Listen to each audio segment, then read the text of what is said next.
زمین صاحب زمونږ د علما او شیخ او استاد د خدای پاک ډېر روغ صحت ورکړو. مازدیګر یې تاسو ټولو له په خپل کور کې ډوډۍ کړې ده.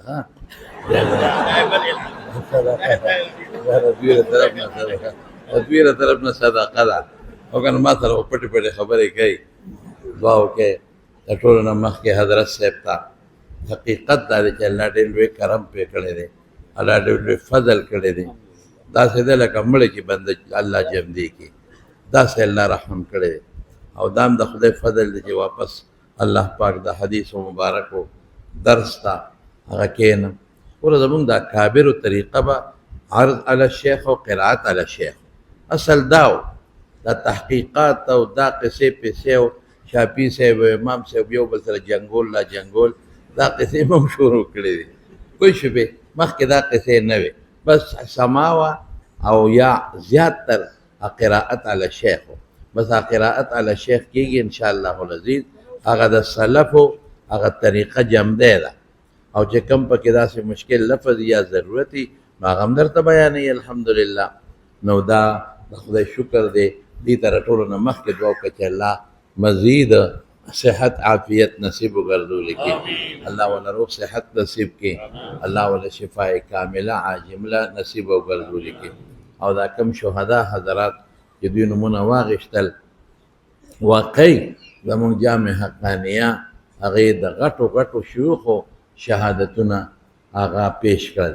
نو دغه شهداو په حق کې دعا کوو چې الله د هغې ارواح د ټولو، که زمونږ شیخ دی استاد العلماء او شیخ المحدثین، او زه ورته امام الشهدا ویم کاغه دی، او که زمونږ ورور جناب حضرت مولانا حامد الحق شهید رحمت الله علیه چې هغه یو داسې مظلوم انسان، عاجز طبیعت انسان، متواضع انسان، نشو ویلی چې هغه له الله پاک بس یو برکت ولا خدای ورکړ.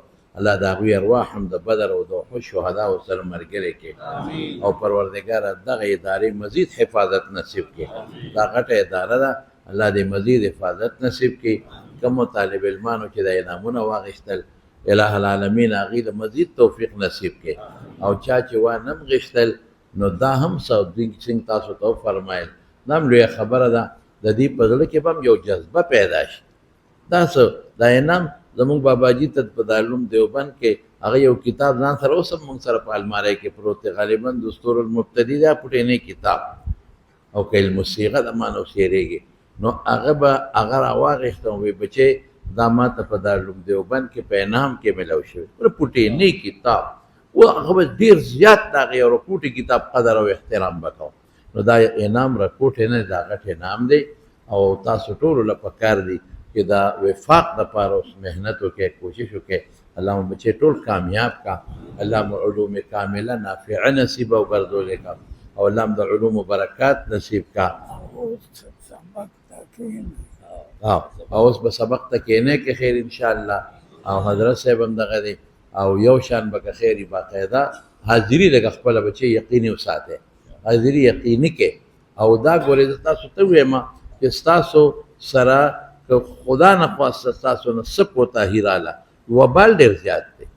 لږ نه په تاسو غټه ذمه داري ده، غټه چاندې والا به قیامت پر ورځ تپوس کوي ما خو دې له چنده نه وه ورکړې. استادانو محتمم صاحب د دارالعلوم کې دا څومره خرچې شوي دي، دا خو دې دپاره نه دي شوي کله چې تاسو د نیټونه ګورئ او تاسو د په کمرو کې خوبونه کوئ.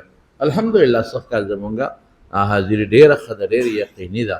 الله تاسو مزید هم کامیاب کړي. جامعې ته دعا کوئ چې الله مزید ترقي نصیب کړي، الله مزید ترقي نصیب کړي، او الله تعالی حفاظت هم نصیب کړي. او دا کار الله پر کال الله په ډېرو خوشحالی او په عافیت سره سرته ورسولي کړي. او کوم چې دارالعلوم سره جامعې سره چا مدد کړی دی، دا د ډېرو خلکو په امداد او تعاون چلیږي، مالی یا بدني هر قسمه. الله غیر هم د هغوی اجور او برکات په دنیا والآخره او مضاعف اجرونو کې الله نصیب وګرځولی کړي. او دارالعلوم چې څومره زمونږه د حضرت صاحب بچي او د دوی چې څومره ورونه او حقاني خاندان دی، هغې ته هم دعا کوي چې الله ټولو حفاظت نصیب کړي.